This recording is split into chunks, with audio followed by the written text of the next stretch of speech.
Good morning, everyone. Welcome to the Town of Barnstable's formal site plan review. Today is July 3rd, 2025. My name is Jeff Carter. I'll be sitting in for Commissioner Florence and chairing this meeting today. This meeting is site plan review is recorded and broadcast on the Town of Barnstable's Government Access Channel. In accordance to Massachusetts General Laws, Chapter 30A, Section 20, the chair must inquire whether anyone else is recording this meeting, and if so, please make themselves known. Not seeing any. This format is fairly new process for us, as this meeting is being conducted in accordance with the Town of Barnstable zoning ordinance, Chapter 240-24.1.2B4, which requires that development and modifications that meets or exceeds the thresholds established in subsection B4A below in the town of downtown Hyannis zoning districts shall be reviewed by the building commissioner or his designee at a public meeting in which public comments shall be allowed. The purpose of site plan review is to ensure that the site plan that is proposed is in compliance with local, state, and federal regulations before the project is submitted for permitting. To that end, this meeting brings all the town's regulatory agencies together in one place, so you do not have to go from department to department in order to try to understand what's required of you in order to obtain a permit. While we may, as a courtesy, provide insight into regulations that may apply to your project during the permitting process, this process should not be construed as an approval of the activities regulated elsewhere, such as building codes or licensing. The way the process will work today is we will read a case into the record. The applicant will then have an opportunity to give a presentation of their project. From there, I'll ask staff for comments or questions. Once the staff has completed their portion of the meeting, I will open the floor to public comment. Please raise your hand or indicate through Zoom if you wish to be heard. It would be helpful if you can mute your microphones until you're called on to speak. And when you do speak, just state your name before you speak. If you wish to share your plans, we've made arrangements for you to do so. If you do not know how, just let us know. We'll be happy to assist. Maggie will be taking notes of the proceedings, so the applicants will get a letter outlining any outstanding matters or conditions that need to be addressed. So please don't feel like you need to take any notes. And with all that being said, Maggie, do you want to read our case into the record? Sure. Our first and only case today is an agenda item with public comment. Site plan review 25-13 for a Hyannis Public Library represented by Kara Babcock. The address is 401 Main Street in Hyannis, map parcel 326013. The zoning is downtown Main Street as well as Hyannis Historic. The applicant is proposing the interior renovation of Eagleston Building, demolition of Twombly Building, new construction of approximately 9,000 square foot, one floor addition in the general footprint of the Twombly Building. This application's been continued from informal site plan review meeting on March 4th, 2025. Who's going to be starting the presentation this morning? I will be. Morning. Good morning, everybody. I'm Kara Babcock. I'm an associate principal with Union Studio. I'm here representing the Hyannis Public Library. There are folks from the Library Board of Trustees who are present in this call, as well as Antonia Stevens, who is the library director. There is also a couple folks from the construction side, construction managers for the proposed project, as well as someone from civil engineering from our team on this call. So there's several people here to be able to answer any questions if they come up and I can't answer them, or if they would be better to address them. I'm happy to share my screen at this point if we want to walk through the plans and talk about the project? Yes, please do so. Okay.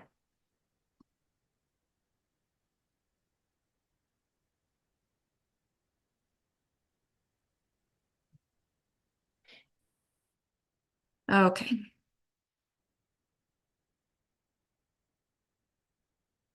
So, as you all know, the existing site plan for Hyannis Library is located along Main Street. The building that fronts Main Street and is most visible from Main Street is the existing Hinckley building. The library is composed of three separate, three distinct buildings, I'll say. They are all connected interior to one another, but they are three distinct buildings. The first building, the Hinckley, was built in the 1800s. The Eagleston was built in the early 1900s, and it's the brick building that sits back from Main Street, but is visible from Main Street as well. And then the third building is the Twombly building, which was built in the 1970s. The plan for the library is that the Eagleston building will remain as is. The only modification to that building is that it will be receiving a fire suppression system. It currently does not have any fire suppression system at the moment. So that will be a positive change for the building, but there are no plans to modify the interior or exterior of the Hinckley building. The second part of the project is an interior renovation and exterior restoration of the Eagleston building, which is the brick building. That building for the new plan of the library will be the staff administrative area for the library. And so there is going to be some modifications to the interior to make it usable for the staff, meaning build out of some interior walls for staff offices. There will be a lift that allows them to get access to the basement of the Eagleston building so that they can store books and materials in the basement.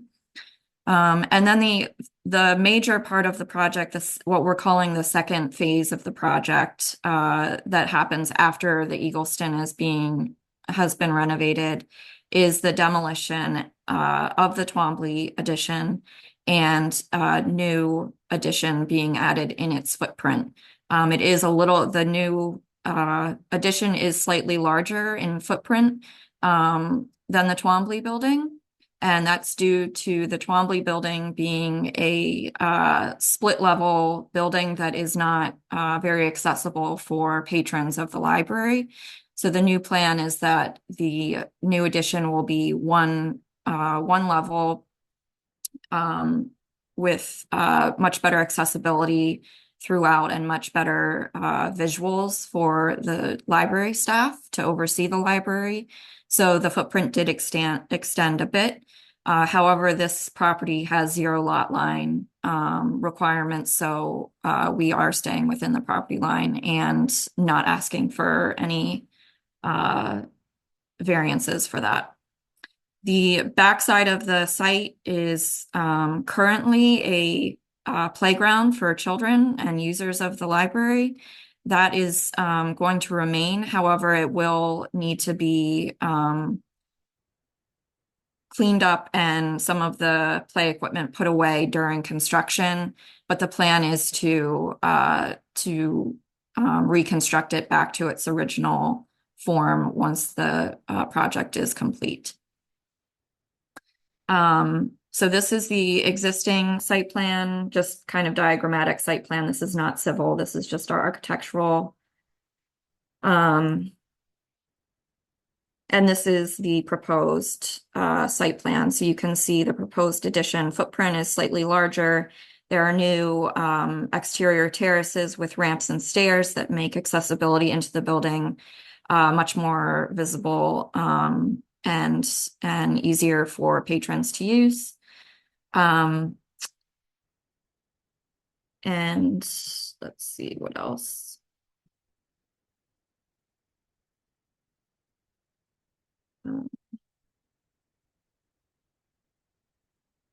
Um,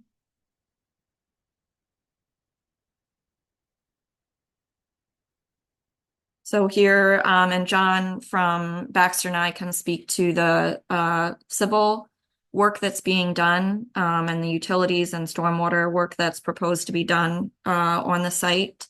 The property does not have any parking on site. However, the library does share parking spaces with the town parking lot. We've been in discussion with the town over the past several months about construction phasing for the site, construction fencing, lay down area, and accessible parking while the project is under construction, which is planned to be about a 2-year process. So we also have uploaded those diagrams to the portal for anybody to look at. And Grace Rogers is on the call, and she can also speak to our agreements on that. But John, if you want to speak to anything about the stormwater or utilities. Sure. Can you hear me?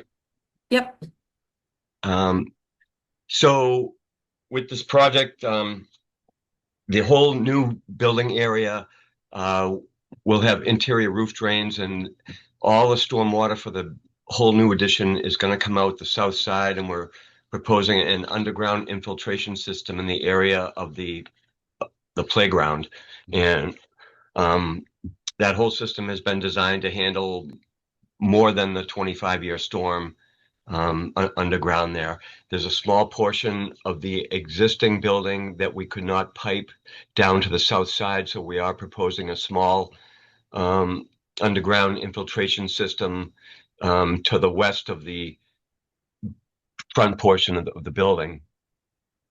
Utilities there, as Kara said, there's going to be a fire suppression system for the entire building.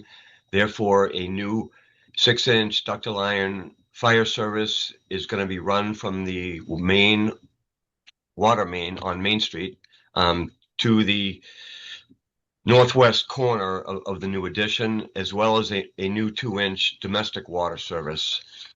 With the power demand of the new building, they're going to bring a new primary electric service from the utility pole on Main Street, set a new transformer out by Main Street, and run the secondary service into the existing building from the transformer. And for sewer, there's going to be a new sewer service from the new addition on the west side of the building. And because the existing service is asbestos cement pipe, we're going to run the new service to a new manhole. The existing manhole is like a block manhole with no real formed trough. So they're going to put in a new manhole there, run the new service to that. And as part of the new library addition, there's going to be a kitchen there, which requires a grease trap. So we're proposing a grease trap in the back side of the building, and that's shown on our grading utility plan. So we'll have a separate kitchen sewer there running to the grease trap, and then it will tie back into the new sewer service, which runs to the new manhole. So for utilities, I think that's it. As Kara had said, there's no proposed parking changes. I think there's going to be construction fencing around some of the existing parking right adjacent to the building. So those parking spaces will be restriped at the end of the project. Pedestrian circulation will be improved with a new sidewalk curb there, as well as new handicapped accessibility there.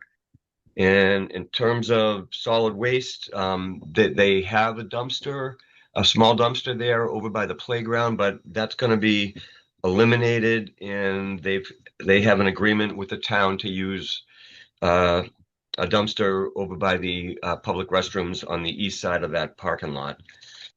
I'll just say that that's still in discussion, but the hopes are that where the library, the JFK Museum, and the town are able to come to an agreement that they can combine dumpster usage to be next to the public restrooms in the town parking lot. But that hasn't been formally agreed upon, but that's the plan and the hope. Yeah, so that's about it from the civil engineering end.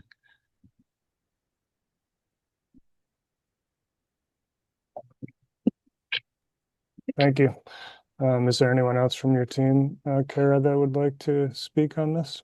I think if there's any questions or concerns, we can certainly address them, and anybody from the team can speak to it.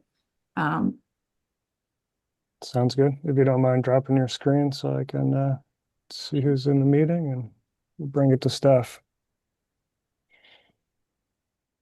We will start with Hyannis Fire, please. Good morning. Thanks, Jeff. Captain Tim Lambden, Hyannis Fire Prevention. We have no new comments following informal site plan on this. Just to review for the record, fire protection has been mentioned. It's going to be some extensive fire protection needs with the project as it moves through its phases. Most of these items can all be addressed during the permitting phase. As a reminder, an NFPA 241 plan will be required during the permitting phase from your contractors. And at some point, at an appropriate point during construction of the phases, BDA testing is going to be required as well. And part of your fire protection is going to include the needs for the proposed commercial kitchen. And with that, we ask that fire protection be included in the construction control documents that are presented at the permitting phase of this. Otherwise, that's it for us at Hyannis Fire. Thanks, Jeff. Thank you, Tim. Let's go to asset management. Thanks, Jeff. Grace Rogers, Asset Management. The project team has been in constant communication about the construction timeline, laydown area plans, along with fencing area plans, accessible parking, and we're currently working on a communication plan to inform the public and staff about the impact on the town hall parking lot.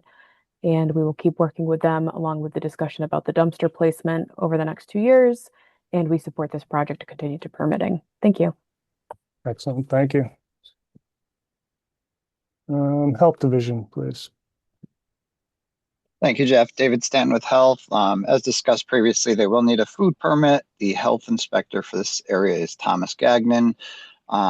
During phase 2, they are going to determine the dumpster location with us, and we'll figure that out for the future. And it'll need to be shown on that site plan, and it'll need to be screened from public view.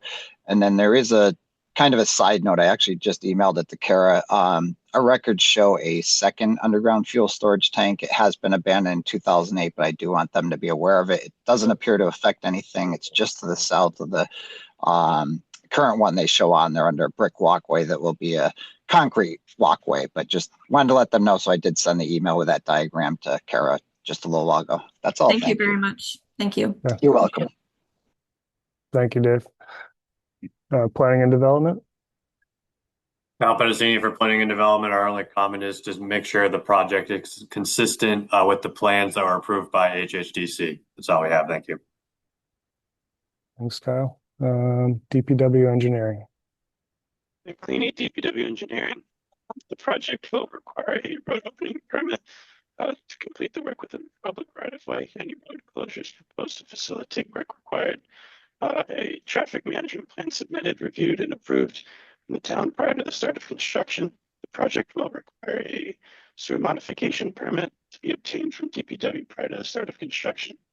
As part of filing a sewer modification permit, a pre-treatment questionnaire will need to be submitted to the town of Barnstable's water pollution control facility as part of the sewer connection permit process. You need to contact Kevin Follett for a copy of the pre-treatment questionnaire, and that contact information will be provided to you.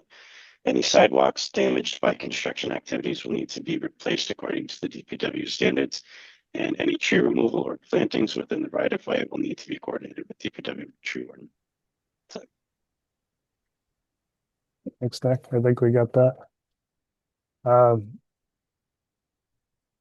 Barnstable Disability Committee, Patty.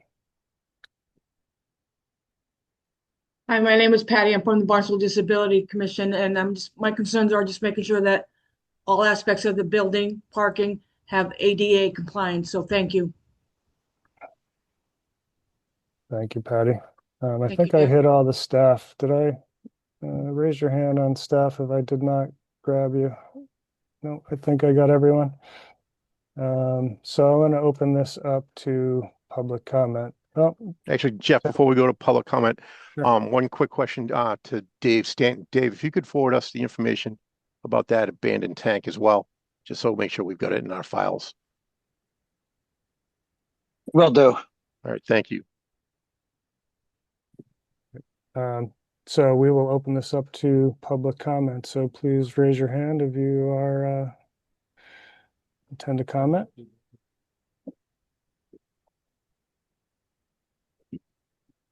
I am not seeing any hands being raised. So does any staff see a reason why this cannot proceed to permitting? Seeing none, this project can proceed to permitting. Thank you. Wonderful, thank you. Thank you all for working with us over the past several months. It's been really easy and wonderful to work with you all, so we appreciate it very much.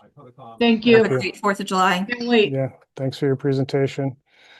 Thank you to the staff for being present at the meeting. Have a safe and fun 4th of July.